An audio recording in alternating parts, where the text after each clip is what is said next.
Hello students, my name is Prashant Gangwar. आज हम लोग एनसीईआरटी का एक बड़ा इम्पॉर्टेंट चैप्टर पढ़ने जा रहे हैं, जिस चैप्टर का नाम है केमिकल काइनेटिक्स। इसको हिंदी में बोलते हैं रासायनिक बलगतिकी। क्या बोलते हैं? रासायनिक बलगतिकी। अब देखो, एक बात अगर आपसे की जाए कि केमिस्ट्री की, तो केमिस्ट्री में हम फिजिकल चेंज की भी बात करते हैं और केमिकल चेंज की भी बात करते हैं, लेकिन हमें चैप्टर रासायनिक बल गति यानी कि केमिकल काइनेटिक्स में किसकी बात करनी है और इस चैप्टर को हम इस केमिस्ट्री में क्यों पढ़ते हैं, इस बात को हमें समझना है। सबसे पहले इंट्रोडक्शन में सबसे पहले हम इसी बात को समझते हैं। ठीक, यहां तक बात क्लियर मेरी? अब देखो आप कि अगर मान लो ए एक डिफरेंट और डेफिनेट इसकी प्रॉपर्टी है बी और सी, यानी कि ए भी डिफरेंट है, बी भी डिफरेंट है और सी भी डिफरेंट है। ए में अगर आपने केमिकल चेंज किया, अभी मैंने क्या बोला, ए की प्रॉपर्टी कैसी है? डेफिनेट है। बी की भी प्रॉपर्टी कैसी है? डेफिनेट है। और सी की भी प्रॉपर्टी कैसी है? डेफिनेट है। अब अगर इसमें आपने केमिकल चेंज, सीसी का मतलब है केमिकल चेंज, इसमें भी अगर आपने केमिकल चेंज कर दिया और इसमें भी आपने अगर केमिकल चेंज कर दिया और इसमें भी अगर आपने क्या कर दिया? केमिकल चेंज कर दिया। सी का मतलब है केमिकल चेंज। सी का मतलब क्या है? Chemical change. क्या कर दिया आपने? केमिकल चेंज कर दिया। जब आपने इसमें केमिकल चेंज किया बच्चों, जब आपने इसमें केमिकल चेंज किया तो ए डिफरेंट था, ए बी सी तीनों डिफरेंट डिफरेंट थे।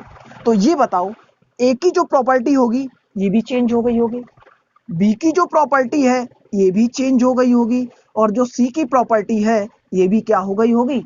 चेंज हो गई होगी।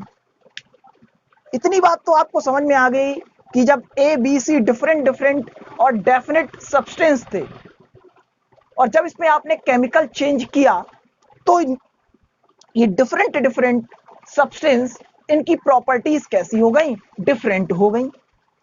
अब ये प्रॉपर्टी डिफरेंट तो हो गई।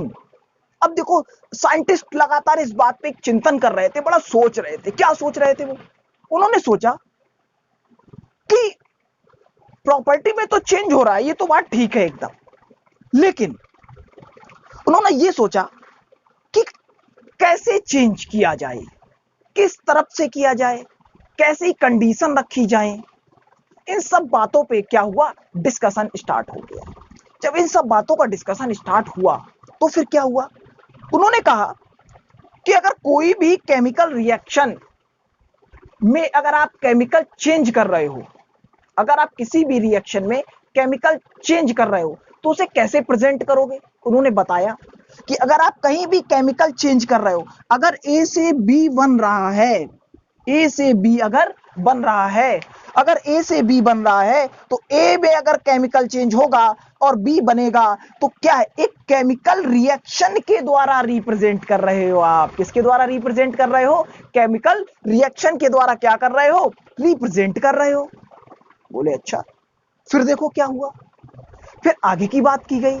जब आगे की बात की गई तो फिर देखो, बोले कि जो रिएक्शन कैसे हो रही है, किस तरफ से किया जाए, कैसे कंडीशन रखी जाए।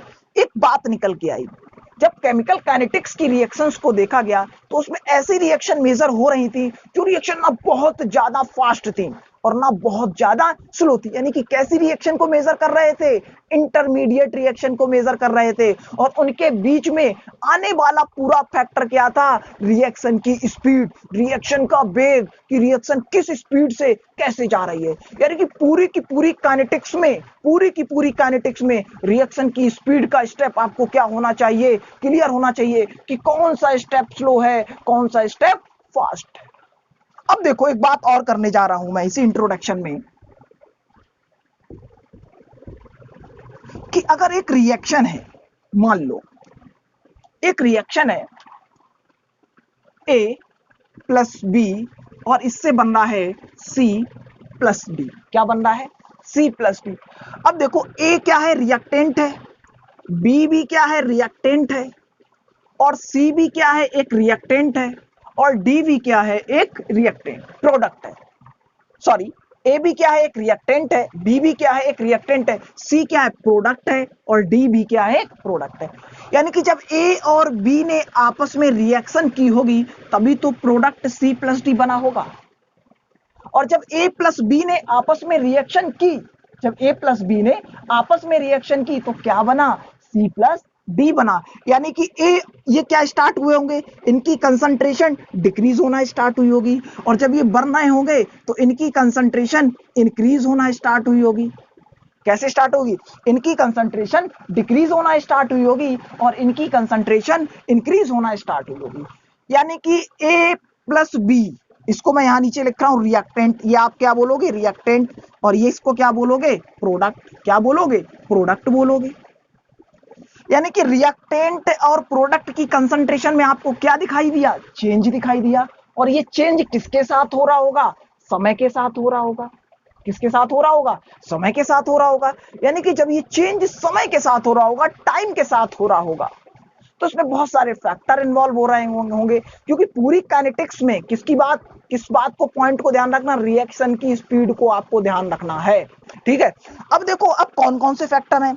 अब देखो अगर मैं यहां लिखता हूं कि फैक्टर, कि कौन कौन से फैक्टर इन्वॉल्व हैं, तो देखो भाई बहुत नॉर्मल सी बात है, pressure, temperature, concentration, nature of substance, इधर लिख देता हूं नेचर ऑफ सब्सटेंस,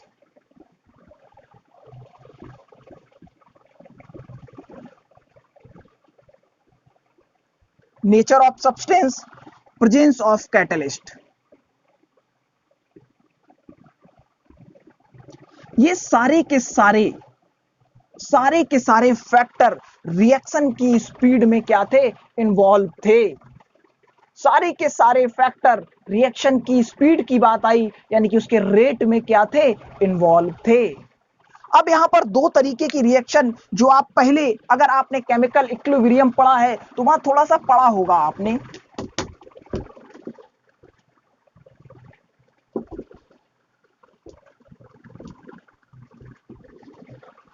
एक तो छोटी छोटी सी बातें हैं, आप पढ़ भी चुके हैं। सबसे पहले बात करते हैं स्लो रिएक्शन की।